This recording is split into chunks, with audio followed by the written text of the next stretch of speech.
Para sa mga naghahanap ng trabaho sa ibang bansa, nangangailangan ang Thailand ng 200 Pilipinong English teacher. At ang sweldo pwedeng umabot ng 50,000 piso kada buwan. May news to go si JP Soriano.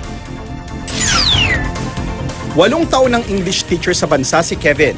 Kahit masaya siya sa ambag niya sa Pilipinas, iniisip niya mga ibang bansa para sa bubuin niyang pamilya. Getting married, building family soon. So, very practical talaga to look for greener pasture, for higher salary.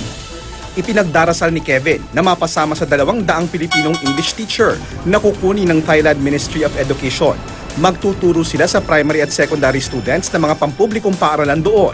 Sabi ng POEA, pwedeng umabot sa 50,000 pesos kada buwan ang sahod, depende sa experience ng guro. Meron din silang housing allowance at personal accident insurance. Sagot din daw ng Thailand government ang round-trip airfare at work permit fee. I anticipate na maganda yung kanilang offer. Meaning to say, yung employment package nila will be much better kaysa sa natatanggap nila dito. Pero ayon sa POEA at sa Department of Education, hindi pwede mag-apply ang ating mga public school teacher. Priority is yung hindi pa naka-in, we call it, hindi pa sila wala silang trabaho sa public or sa private.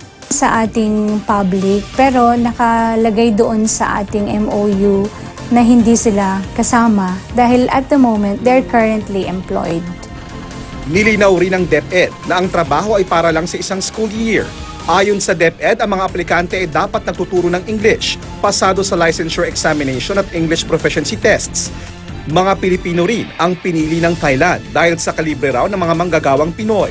Bukod sa English teachers, kailangan din daw ng Thailand ang iba pang skilled at professional workers, gaya ng mga engineer, architect, doktor, dentista at accounting practitioners. JP Soriano, GMA News.